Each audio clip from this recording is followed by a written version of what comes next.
Hello बच्चों। इसके पहले हम लोगों ने वैद्युत द्विध्रुव के का से संबंधित कुछ परिभाषाएं पढ़ी थीं। वैद्युत द्विध्रुव क्या है, द्विध्रुव की अक्ष क्या है, द्विध्रुव की लंबाई क्या होती है, द्विध्रुव आघूर्ण क्या होता है, ये सारी राशियां पढ़ी थीं। आज हम लोग पढ़ते हैं कि विद्युत द्विध्रुव अगर कहीं रखा हो तो उसके कारण कितना विद्युत क्षेत्र की तीव्रता उत्पन्न होगी, उसके कारण उत्पन्न विद्युत क्षेत्र कितना होगा। और इसके पहले हम लोग बिंदु आवेश के कारण उत्पन्न विद्युत क्षेत्र पढ़ चुके हैं कि कहीं भी स्मॉल क्यू बिंदु आवेश स्थित है तो उससे स्मॉल आर दूरी पर उत्पन्न विद्युत क्षेत्र की तीव्रता कैपिटल ई बराबर, अगर निर्वात है तो 1/4πε0 Q/r²। क्यू अगर एक बिंदु आवेश है, बिंदु आवेश से आर दूरी पर आप उत्पन्न विद्युत क्षेत्र की तीव्रता निकालना चाहो तो ऐसे निकाल सकते हो। अब हम एक अकेला बिंदु आवेश न देख करके वैद्युत द्विध्रुव जो इसमें दो बिंदु आवेश हैं, एक माइनस क्यू आवेश एक प्लस क्यू आवेश, उन दोनों के कारण हम देखेंगे कि कितना परिणामी विद्युत क्षेत्र कहीं उत्पन्न हो रहा है। तो हम लोग पहले दो स्थितियां लेंगे, दो सरल स्थितियां लेंगे। एक तो द्विध्रुव की अक्ष पर लेंगे। द्विध्रुव की तो पहली स्थिति हम लोगों की है, अभी जैसे आज का टॉपिक तो ये है कि वैद्युत द्विध्रुव से उत्पन्न कैपिटल ई, वैद्युत द्विध्रुव से उत्पन्न के कारण उत्पन्न विद्युत क्षेत्र की तीव्रता क्या होती है। हम लोग पहली स्थिति देखने वाले हैं वैद्युत। अच्छा, जानबूझ के वैद्युत को यहाँ इस तरह भी लिखे हैं, ये संयुक्त अक्षर है, अलग अलग करके हम लोग कई बार इस तरह भी लिखते हैं, तो ध्यान रहे ऐसे भी लिख सकते हैं, आधा दा या में छोटे उपमात्रा। तो वैद्युत द्विध्रुव के कारण अक्षीय या अनुदैर्ध्य स्थिति में किसी बिंदु पर उत्पन्न वैद्युत क्षेत्र की तीव्रता, मान लो ई अक्षीय से उसको व्यक्त कर रहे हो, तो अक्षीय स्थिति में बिंदु स्थित है या आप उसको कह सकते हो कि अनुदैर्ध्य स्थिति में है। तो अक्षीय को अक्ष कहते हैं, एक्सिस कहते हैं, तो उसके नाते ये एक्सियल पोजीशन हो गई, और अनुदैर्ध्य को लॉन्गिट्यूडिनल पोजीशन हो गई। चित्र जब हम बनाते हैं, जैसे अक्षीय स्थिति क्या होती है, जब हम चित्र बनाते हैं तो इस तरह द्विध्रुव रहता है।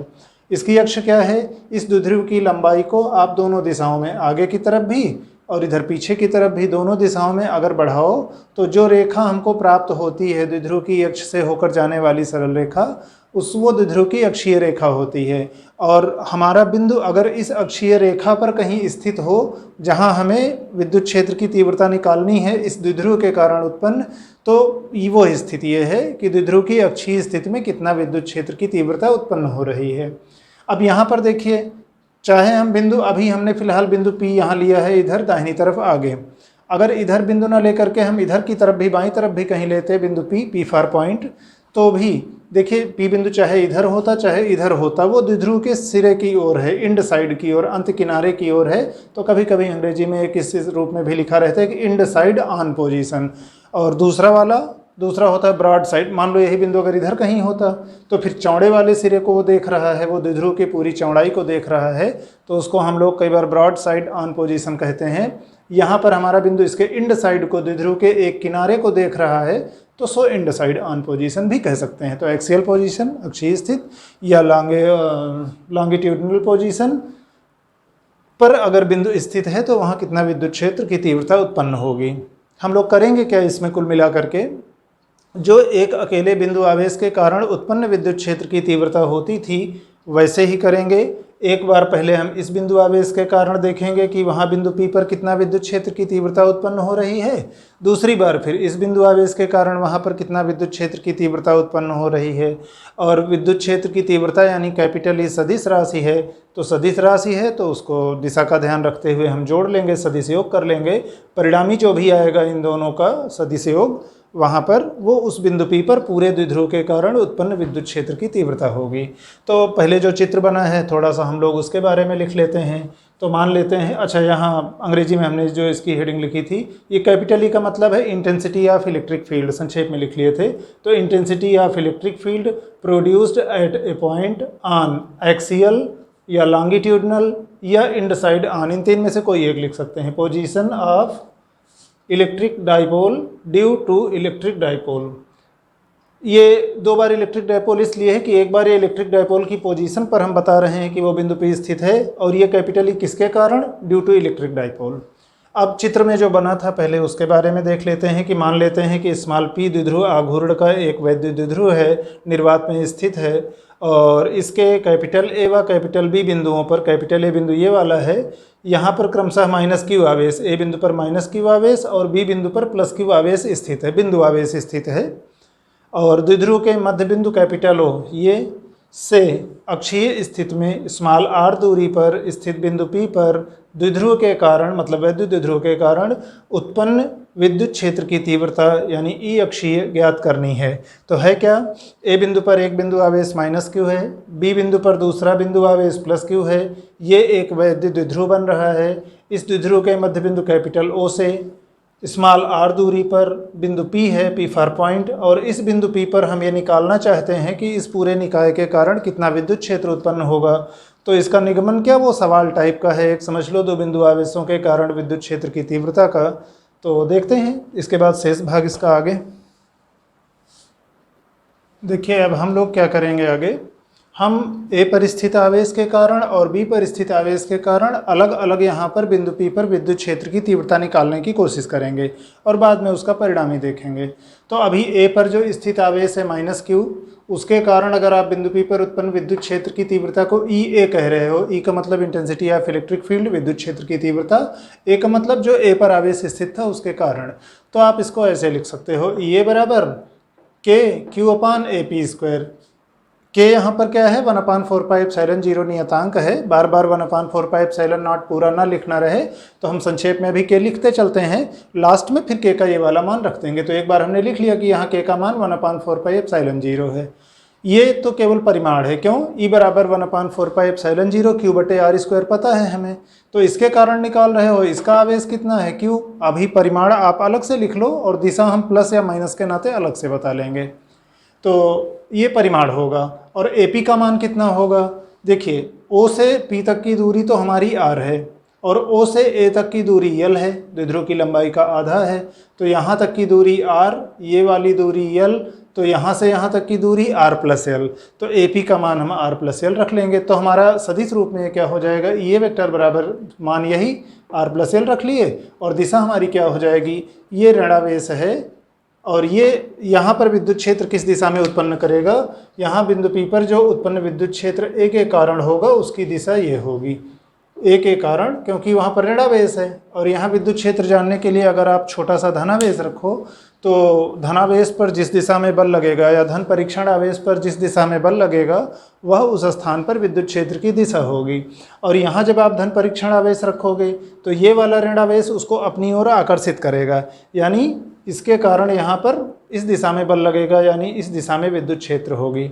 उसी तरह से हम बी बिंदु पर जो आवेश स्थित है उसके कारण अगर बिंदु पी पर जो उत्पन्न विद्युत क्षेत्र की तीव्रता है उसको हम ई बी कह रहे हैं, तो यहाँ पर पूरा नहीं लिखे, उसी प्रकार लिखने का मतलब वो बिंदु पी पर उत्पन्न विद्युत क्षेत्र की तीव्रता है, बस ई बी का मतलब है बी बिंदु पर स्थित आवेश के कारण पी पर उत्पन्न, तो उसका मान कितना हो जाएगा। अब यहाँ स्थित इस आवेश के कारण यहाँ स्थित विद्युत क्षेत्र की तीव्रता जब आप निकाल रहे हो तो ई बी बराबर के का मतलब वही 1/4πε0 आवेश क्यू बटे ये बीच की दूरी बी पी स्क्वायर, और बी पी कितना होगी, अभी आप देखिए ओ से लेकर के पी तक की दूरी ये आर है और इस दूरी में से इतना हमको और घटा देना है, तो आर माइनस एल, यहाँ बी से पी तक की दूरी कितनी होगी, आर माइनस एल, क्योंकि इस आर माइनस एल में जब एल जोड़ेंगे तो आर मिलेगा।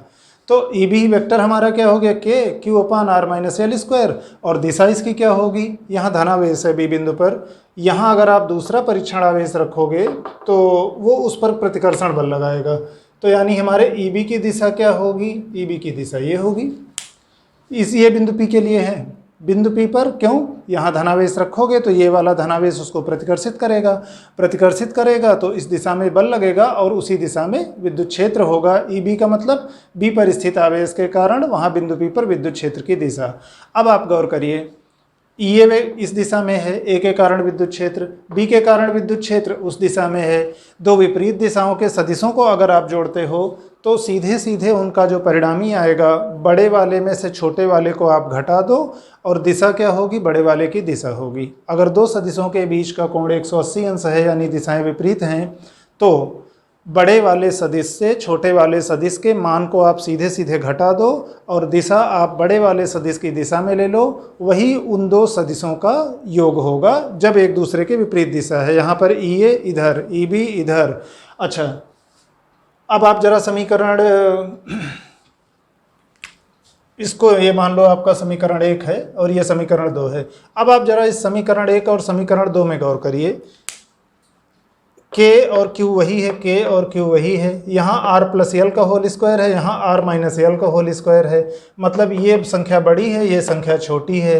और ये बड़ी संख्या है तो इसका मतलब जब हर बड़ी है तो ये पूरी की पूरी संख्या छोटी होगी।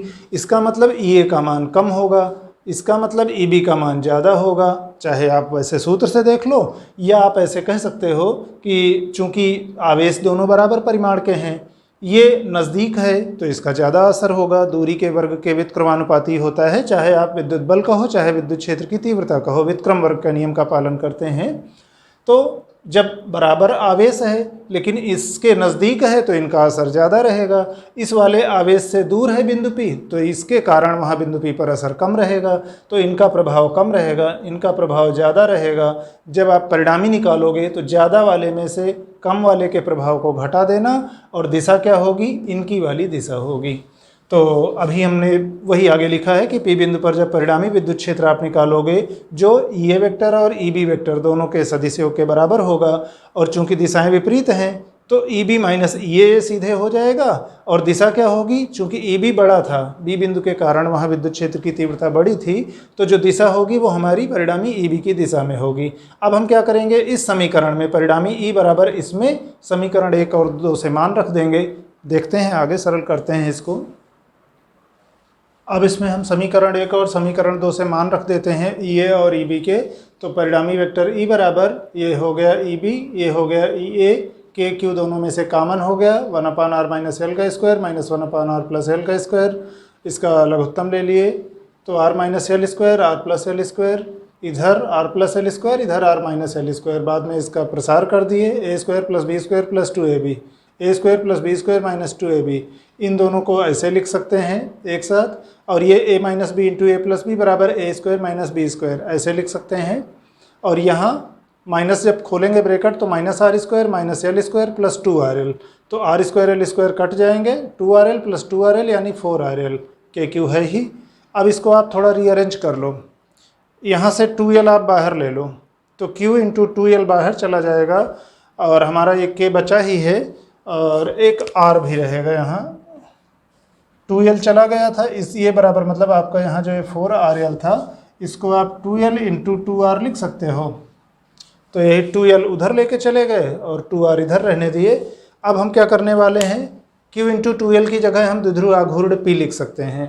क्यों, 2l लंबाई है, q एक सिरे पर आवेश है, तो q इंटू 2l बराबर हम p लिख सकते हैं द्विध्रुव आघूर्ण। फिर उसके बाद आगे देखते हैं।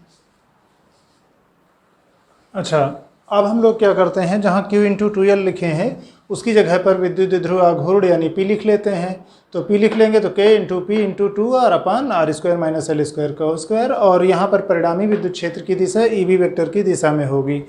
ई बी वेक्टर की दिशा क्या थी, ये अगर हमारा द्विध्रुव था, ये माइनस क्यू था, ये प्लस क्यू था, तो इस बिंदु P पर ये ई बी वेक्टर की दिशा हमारी इधर थी, इस बिंदु P पर। अब जब इसको आप सदिश रूप में ऐसे आप लिख सकते हो, तो ये चाहे तो P वेक्टर की दिशा यहाँ लिख लिए या फिर यहाँ तीर लगा सकते हैं कि ई अक्षीय का मान, अब हम k का मान रख लिए वही जो पहले संक्षेप के लिए छोड़ दिए थे, 1/4πε0 2p एक साथ कर लिए, r को अलग कर लिए, r square minus L square का होल स्क्वायर। ये हमारा होगा अक्षीय स्थिति में उत्पन्न विद्युत क्षेत्र की तीव्रता। ध्यान रखिएगा, इस सूत्र का प्रयोग हम लोग तब करेंगे जब यल को हम उपेक्षणीय नहीं मान सकते हैं। जब द्विध्रुव की लंबाई की तुलना में जो इस बिंदु पर हम विद्युत क्षेत्र की तीव्रता निकाल रहे हैं वह बहुत दूर न हो, तो फिर आप द्विध्रुव की लंबाई को उपेक्षणीय नगण्य नहीं मान सकते हो। उस स्थिति में हम गणना करने के लिए इस सूत्र का प्रयोग करेंगे। यहाँ पर p वेक्टर की दिशा हम अलग से ना लिख करके खाली इसके ऊपर तीर भी लगा लेते p के ऊपर, तो भी उससे हम समझ जाते कि ई अक्षीय की दिशा और p वेक्टर की दिशा एक है। क्यों, p वेक्टर की दिशा माइनस क्यू से प्लस क्यू की ओर होती है और इसी को मिलाने वाली रेखा में इसी दिशा में हमारा ई बी यानी ई अक्षीय भी है, अक्षीय स्थिति में उत्पन्न विद्युत क्षेत्र की तीव्रता। हाँ, अब अगर हम एक विशेष स्थिति लेते हैं कि द्विध्रुव की जितनी लंबाई है 2L, उसकी तुलना में उस बिंदु P की दूरी जहाँ पर हमें विद्युत क्षेत्र की तीव्रता निकालनी है वो बहुत ज़्यादा है, यानी बिंदु बहुत दूरी पर है, द्विध्रुव बहुत छोटा सा है, तो फिर द्विध्रुव की लंबाई को हम दूरी की तुलना में नगण्य मान सकते हैं। तो तब क्या होगा, अगर बिंदु P की द्विध्रुव से दूरी द्विध्रुव की लंबाई की तुलना में अत्यधिक हो तो समीकरण 3 में इसमें यहाँ जो R और L हैं तो L का मान आपका बहुत छोटा है, R बहुत बड़ा है, स्क्वायर करोगे तो और ज़्यादा अंतर आ जाएगा। तो यानी L स्क्वायर लगभग उपेक्षणीय है, लगभग शून्य है, तो R square minus L square का मान लगभग R स्क्वायर के बराबर होगा, क्योंकि L स्क्वायर बहुत थोड़ा है, लगभग 0 है, नेग्लिजिबल है। उस स्थिति में ये R स्क्वायर का स्क्वायर यानी R की पावर 4 नीचे रहेगा, तब ई अक्षीय क्या हो जाएगा 1/4πε0 2p, और ये बटे R की पावर 4, ऊपर एक R है, एक R कट जाएगा तो बचेगा 1/4πε0 2p वेक्टर अपान r³। ये होगा हमारा अक्षीय स्थिति में बिंदु P पर उत्पन्न विद्युत क्षेत्र की तीव्रता पूरे द्विध्रुव के कारण। पर इस ध्यान रखिएगा फिर से एक बार, इस सूत्र समीकरण 4 का प्रयोग हम लोग तब करेंगे जब द्विध्रुव की लंबाई उस बिंदु की स्थिति की तुलना में बहुत कम हो, द्विध्रुव बहुत छोटा हो, बिंदु बहुत दूर हो। अन्यथा अगर बहुत दूर नहीं है तब फिर हम इसका प्रयोग करेंगे। अब एक और स्थिति हम लोग देखते हैं निरक्षीय स्थिति में, कि अगर अक्षीय स्थिति के अलावा बिंदु है तब क्या होगा। दूसरी स्थिति हम लोग देखते हैं वैद्युत द्विध्रुव की निरक्षीय या अनुप्रस्थ स्थिति में कोई स्थित बिंदु है, उस बिंदु पर द्विध्रुव के कारण उत्पन्न विद्युत क्षेत्र की तीव्रता। इसके पहले हम लोगों ने देखा था अक्षीय स्थिति में एक्सियल पोजीशन पे, इस बार है निरक्षीय स्थिति में, इक्वेटोरियल पोजीशन है। निरक्षीय स्थिति क्या होती है, द्विध्रुव की जो अक्ष होती है उसका जो लंबार्धक होता है, लंबार्धक का मतलब जो उसके मध्य बिंदु से होकर जाए तो अर्धक हो गया, और लंब का मतलब है कि वो द्विध्रुव की अक्ष के लंबवत है। तो द्विध्रुव की अक्ष से आप उसके मध्य बिंदु से यानी द्विध्रुव के केंद्र से आप लंब खींचिए, उस लंब पर यानी द्विध्रुव के लंबार्धक पर स्थित कहीं पर अगर बिंदु है, द्विध्रुव की जो लंबार्धक रेखा है उस पर कोई बिंदु अगर कहीं स्थित है तो उस स्थिति को हम द्विध्रुव की निरक्षीय स्थिति कहेंगे। और अब हम इस बार देखेंगे कि द्विध्रुव की निरक्षीय स्थिति में अगर कोई बिंदु है तो वहाँ पर कितना विद्युत क्षेत्र उत्पन्न होगा, वहाँ पर पूरे द्विध्रुव के कारण उत्पन्न परिणामी विद्युत क्षेत्र की तीव्रता कितनी होगी। चूँकि वो इस बार अनुप्रस्थ स्थिति में है, लंबवत अनुप्रस्थ स्थिति में है, तो एक दूसरा नाम इसका ट्रांसवर्स पोजीशन भी है, यानी capital E intensity of electric field due to electric dipole at a point on. कहाँ, 3 नाम है, एक तो आप इक्वेटोरियल पोजीशन कह सकते हो, निरक्षीय स्थिति या विषुवतीय स्थिति, या ट्रांसवर्सल पोजीशन, ट्रांसवर्सल यानी ट्रांसवर्स की स्थिति में है, या ब्रॉड साइड ऑन पोजीशन। इस बार क्या है, ये बिंदु P हमारा जहाँ पर है, मान लो ये बिंदु P है, तो बिंदु P जहाँ पर है ये सामने से देखो तो पूरे चौड़े वाले सिरे को इसको देख रहा है द्विध्रुव के, तो ब्रॉड साइड ऑन पोजीशन कहते हैं। हम पिछली बार की तरह ही पहले तो एक द्विध्रुव लेते हैं, माना कि AB एक द्विध्रुव है, स्मॉल p इसका द्विध्रुव आघूर्ण है, 2L इसकी लंबाई है, तो लंबार्धक जब इसका ये जा रहा है, ये इसकी निरक्ष रेखा है, ये वाली इसकी ये निरक्ष रेखा है। तो जब ये निरक्ष रेखा है तो इसका मतलब निरक्षीय रेखा पर कोई बिंदु स्थित होगा तो वो हमारा निरक्षीय स्थिति का बिंदु हुआ। इस तरह हम ले लेते हैं कि माना बिंदु P है, निरक्षीय स्थिति पर स्थित है, और वहाँ हम निकालना चाहते हैं कि कितना विद्युत क्षेत्र होगा। वैसे ही करेंगे, पहले एक बार इस बिंदु आवेश के कारण वहाँ कितना विद्युत क्षेत्र उत्पन्न हो रहा है उसकी तीव्रता निकालेंगे, फिर इस बिंदु आवेश के कारण यहाँ कितना विद्युत क्षेत्र उत्पन्न हो रहा है उसकी तीव्रता निकालेंगे, और बाद में देखेंगे कि परिणामी कितना हो रहा है बिंदु P पर, यही करना है। तो कुल मिला के परिणामी की गणना करनी है। अच्छा देखिए, यहाँ विद्युत क्षेत्र की दिशा, अभी ये ऋणावेश है यहाँ पर, यहाँ अगर आप धनावेश रखते विद्युत क्षेत्र की दिशा ज्ञात करने के लिए, तो ये जिस विद्युत क्षेत्र की दिशा यहाँ हमारी इस दिशा में होती, क्योंकि ये धनावेश पर आकर्षण बल लगाता। उसी तरह से जब आप इस प्लस क्यू आवेश जो B पर स्थित है इसके कारण यहाँ देखना चाहें विद्युत क्षेत्र की तीव्रता किधर होगी, तो ये होगी हमारी इस दोनों को मिलाने वाली रेखा के अनुदिश इधर होगी, लेकिन चूंकि ये धनावेश है, यहाँ आप धनावेश रखते तो इधर की ओर होती वो दिशा, तो B हमारा जो B के कारण है उसकी दिशा उन दोनों को मिलाने वाली रेखा की दिशा में उधर होती। अच्छा, ये दूरी R है, मान लो ये बिंदु O है और ये बिंदु P है, तो OP का मान R है, ये आपको पता है। उस बिंदु P की दूरी मान लिया कि R दूरी पर निकालना है। ये समकोण त्रिभुज है, ये L है, ये R है, तो इसका मतलब चाहे आप BP कहो चाहे आप AP कहो, A से P तक की दूरी, यानी AP या BP ये दोनों बराबर होंगे square root R square plus L square के। आप पाइथागोरस थ्योरम या अवधायन प्रमेय से आप कह सकते हो कि लंब R है, L है, मतलब ये दो भुजाएं एक दूसरे के लंबवत हैं, तो कर्ण का मान L square plus R square के वर्गमूल के बराबर होगा। यही यहाँ से यहाँ तक का होगा, यही यहाँ से यहाँ तक का होगा। और चूंकि ये दोनों भुजाएं बराबर नाप की हैं, R square plus L square का वर्गमूल, तो ये दोनों बराबर कोण एक दूसरे पर यहाँ अंतरित करेंगे। मान लो थीटा कोण अगर अंतरित कर रहे हैं, तो जब ये थीटा कोण यहाँ अंतरित कर रहे होंगे, अब हम लोग क्या करेंगे, अब हम देखेंगे ज्यामिति से कि इन दोनों का परिणामी क्या होगा। तो ठीक है, थोड़ा सा चित्र के बारे में पहले लिख लेते हैं, फिर उसके बाद आगे आते हैं। अब चित्र के बारे में जो कुछ है, मान लेते हैं कि माना P द्विध्रुव आघूर्ण का एक विद्युत द्विध्रुव है और उसकी निरक्षीय रेखा पर, इस जो AB है द्विध्रुव, इसकी निरक्षीय रेखा पर बिंदु P स्थित है। और बिंदु P क्या है, द्विध्रुव के केंद्र O से स्मॉल r दूरी पर स्थित है। द्विध्रुव के कैपिटल A सिरे पर -q आवेश और कैपिटल B सिरे पर +q आवेश स्थित है। और दूसरा ये कि अब यहाँ हम ज्यामिति से अगर देखें तो AP का मान, यानी A से P तक की दूरी और B से P तक की दूरी दोनों वर्गमूल R square plus L square होंगे। अब उसके बाद आवेश जब यहाँ बराबर, केवल चिन्ह का अंतर है, यानी आवेश वही दूरी वही, तो दोनों के कारण उत्पन्न विद्युत क्षेत्र की तीव्रताएं EA और EB के मान भी समान होंगे। अब इसको आगे देखते हैं। अब देखते हैं A और B पर आवेश के परिमाण समान है। चित्र पिछले वाला था, थोड़ा सा हमने संशोधित करके एक किनारे बना लिया है छोटा सा। A और B पर आवेश के परिमाण समान हैं, यहाँ -q था, वहाँ +q, और वहाँ से बिंदु P समान दूरी पर स्थित है। तो बराबर आवेश बराबर दूरी, इसका मतलब यहाँ स्थित आवेशों के कारण जो A और B पर स्थित हैं, बिंदु P पर जो उत्पन्न विद्युत क्षेत्र की तीव्रताएं हैं, अगर वो क्रमशः EA और EB हों।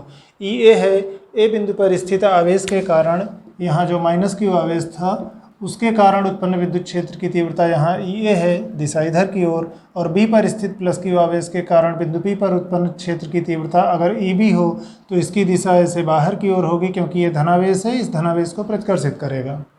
तो EA और EB हो, तो पहली बात तो दोनों अलग अलग बिंदु आवेशों की वजह से आप देखो तो EA और EB के मान समान होंगे, क्योंकि आवेश समान, दूरी समान, और होगा कितना KQ अपान दूरी का स्क्वायर R स्क्वायर। यहाँ पर R का मतलब AP स्क्वायर या BP स्क्वायर। तो दूरी हमने पहले लिखा ही था कि ये square root R square plus L square है, क्योंकि ये दूरी L थी, ये दूरी R थी, और ये दूरी हमारी थी square root R square plus L square, और यही तो ये भी थी। तो अब यहाँ इसका वर्ग करेंगे, वर्गमूल हट जाएगा, ये मान हुआ, यहाँ के वही 1/4πε0 नियतांक है। अब अगर ये वाला कोण PAB हमारा थीटा हो, या PAO कह लो, कोण थीटा है, ये भुजा और ये भुजा बराबर है, तो ये कोण भी थीटा होगा, समद्विबाहु त्रिभुज। अब ये दोनों कोण थीटा हैं, तो आप ज्यामिति से निकाल सकते हो कि ये वाला कोण पूरा यहाँ से यहाँ तक, ये जो EB और EA के बीच का कोण है, ये 2 थीटा होगा। कई तरह से देख सकते हैं। एक तो कह सकते हैं कि ये इन दो अंतःकोणों के सामने का बहिष्कोण है, तो बहिष्कोण का योग अपने सामने के दो अंतःकोणों के योग के बराबर होता है, या त्रिभुज के तीनों कोणों का योग 180 अंश होता है। ये थीटा, यानी इन दो का जोड़ 2 थीटा, तो इतने का जोड़, फिर इतने का आप देखोगे तो ये हो जाएगा 180 - 2 थीटा। कौन सा कोण? APB, और ये 180 - 2 थीटा है, तो ये वाला कोण कितना होगा? 2 थीटा होना चाहिए, ताकि यहाँ से यहाँ के बीच में एक आपका सरल रेखीय कोण बन सके। ये वाला 180 - 2 थीटा, और ये अगर आप 2 थीटा कर दोगे तो इन सब का जोड़ फिर 180 हो जाएगा यहाँ से यहाँ तक का। तो इसका मतलब EB और EA के बीच का कोण 2 थीटा होगा, तो 2 थीटा होगा। और यहाँ अलग से इस हिस्से को अलग से बना लिए, EB इस दिशा में है, EA इस दिशा में है, बीच का कोण 2 थीटा है। चूँकि EA और EB के परिमाण समान हैं, हम लोग पहले देख चुके हैं, तो सममितता के आधार पर हम ये निश्चित कर सकते हैं कि इनका परिणामी इन दोनों के समद्विभाजक पर होगा। समद्विभाजक इस तरह से कि ये थीटा और थीटा दो बराबर कोणों में बांटेगा। अब आप इस वेक्टर या इस वेक्टर को दो लंबवत घटकों में वियोजित करेंगे। जिधर थीटा कोण बन रहा है, जैसे ई ए का जिधर थीटा कोण बन रहा है इस दिशा में घटक ई ए कास थीटा होगा और इसके लंबवत दिशा में दूसरा घटक ई ए साइन थीटा होगा। उसी तरह से ई बी वेक्टर का जहाँ से थीटा कोण बन रहा है इस दिशा में घटक ई बी कास थीटा होगा और उसके लंबवत वाली दिशा मतलब इस घटक के लंबवत दिशा में घटक ई बी साइन थीटा होगा। ई ए और ई बी के मान समान हैं, तो ठीक है, इसको आगे देखते हैं। अब हम क्या करेंगे, ई ए और ई बी को दो लंबवत घटकों में वियोजित करेंगे। वियोजित करने पर देखते हैं फिर आगे क्या होता है। अब देखिए क्या है, यहाँ पर जो दो लंबवत घटक हैं ई ए और ई बी के, ई ए साइन थीटा और ई बी साइन थीटा, ये दोनों परिमाण में समान होंगे लेकिन दिशाएं विपरीत होंगी। चूंकि ई ए और ई बी बराबर हैं, थीटा बराबर हैं, तो साइन थीटा बराबर होंगे, मतलब ई ए साइन थीटा और ई बी साइन थीटा बराबर होंगे, दिशाएं विपरीत हैं। तो अब जब हम परिणामी निकालेंगे तो ये दोनों एक दूसरे को निरस्त कर देंगे, यानी इनका प्रभाव समाप्त हो जाएगा। अब अगर हम ई ए वेक्टर और ई बी वेक्टर दोनों का सदिश योग करें तो बचेगा क्या, एक ई ए का इस दिशा में क्षैतिज घटक ई ए कास थीटा और दूसरा ई बी का इसी दिशा में क्षैतिज घटक ई बी कास थीटा। तो ये हमारा परिणामी E A plus E B vector होगा इतना। और ये E A vector plus E B vector क्या है, ये पूरे द्विध्रुव के कारण उस निरक्षीय स्थिति में उत्पन्न विद्युत क्षेत्र की तीव्रता थी। यानी अब ई निरक्षीय का मान हमारा, चूंकि ई ए और ई बी बराबर है तो चाहे ई ए कहो चाहे ई बी कहो, हमने ई ए लिख लिया, तो ई ए कास थीटा प्लस ई ए कास थीटा बराबर 2 ई ए कास थीटा। और इसके पहले समीकरण एक में हम समकोण त्रिभुज एक देखते हैं, मान लो पी ओ ए में देखते हैं, तो कास थीटा बराबर आधार बटे कर्ण ए ओ बटे ए पी यल बटे R square plus L square का वर्गमूल। तो कास थीटा बराबर यल बटे आर स्क्वायर प्लस स्क्वायर का वर्गमूल यानी उसकी पावर 1/2। और समीकरण एक से ई ए बराबर K Q upon R square plus L square, इन दोनों मान को हम समीकरण 2 में रखते हैं तो मिलेगा ई निरक्षीय बराबर 2 के Q upon R square plus L square और कास थीटा का मान यल अपान इतना। अब दिशा इसकी क्या होगी, आप दिशा गौर करिए, ये वाली दिशा ये कोण थीटा है, ये कोण थीटा है, इसका मतलब ये और ये दोनों रेखाएं एक दूसरे के समांतर हैं। पर द्विध्रुव की अक्ष की दिशा हम लोग किधर लेते हैं, माइनस क्यू से प्लस क्यू की ओर। यहाँ पर हमारा ई किधर है, प्लस क्यू से माइनस क्यू की ओर, यानी बी से ए की ओर है। तो है तो समांतर पर दिशा विपरीत है। तो ठीक है, अब इसके बाद इसको थोड़ा सा रीअरेंज करके और लिखते हैं। अब इसमें हम लोग देखते हैं, थोड़ा सा रीअरेंज इसको कर लेते हैं। तो के क्यू और 2l एक साथ कर लिए, क्योंकि इसकी जगह अभी हम द्विध्रुव आघूर्ण रखने वाले हैं। और R square plus L square और R square plus L square की पावर 1/2, 1 + 1/2 यानी 3/2 घातें जुड़ गई। वहाँ जो हमने लिखा था द्विध्रुव की अक्ष के विपरीत दिशा में, प्रति समांतर का मतलब समांतर तो है पर दिशा विपरीत है उसका। और पी वेक्टर की दिशा क्या होती थी द्विध्रुव की अक्ष की दिशा में, यहाँ ई वेक्टर क्या है द्विध्रुव की अक्ष की विपरीत दिशा में, यानी पी वेक्टर की विपरीत दिशा में यहाँ पर विद्युत क्षेत्र की तीव्रता है। तो अगली बार हमने इसको बदल करके लिख लिया कि ये पी वेक्टर की विपरीत दिशा में है। अच्छा, Q × 2l की जगह द्विध्रुव आघूर्ण P अगर हम रखते हैं द्विध्रुव का, तो Q × 2l की जगह P हो जाएगा, तो वही KP अपान इतना। दिशा क्या होगी, इसको हमने थोड़ा एक और नए रूप में लिख लिया है कि P वेक्टर की विपरीत दिशा का मतलब है माइनस P वेक्टर की दिशा में। तो अलग अलग रूप हैं, कई तरह से हम लोग लिख सकते हैं। अब इसको यहाँ कहेंगे तो यही राशि हमारी बराबर हो जाएगी K - P vector upon R square plus L square की पावर 3/2।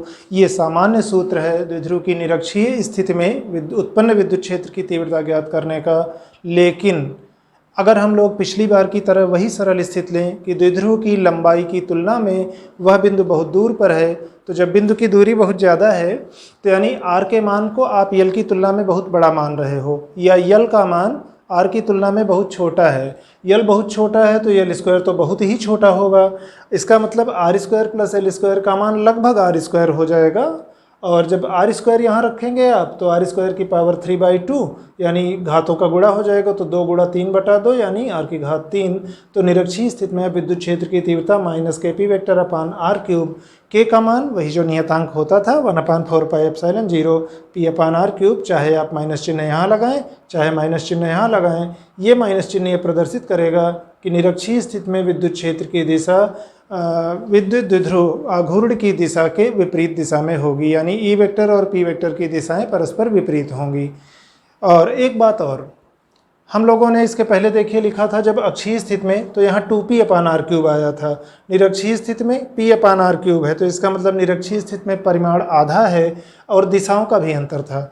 अक्षीय स्थिति में था क्षेत्र की दिशा में, अक्षीय स्थिति में था द्विध्रुव की दिशा या द्विध्रुव की अक्ष की दिशा या द्विध्रुव आघूर्ण p वेक्टर की दिशा में, और निरक्षीय स्थिति में क्या है, p वेक्टर की विपरीत दिशा में है, यानी द्विध्रुव की अक्ष की विपरीत दिशा में है, यानी द्विध्रुव के विपरीत दिशा में है उत्पन्न विद्युत क्षेत्र की तीव्रता।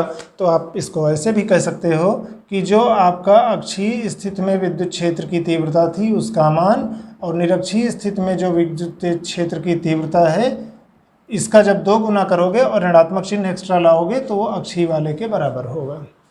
तो अभी इतना ही, बाकी शेष इस पर सवाल देखते हैं कल। धन्यवाद।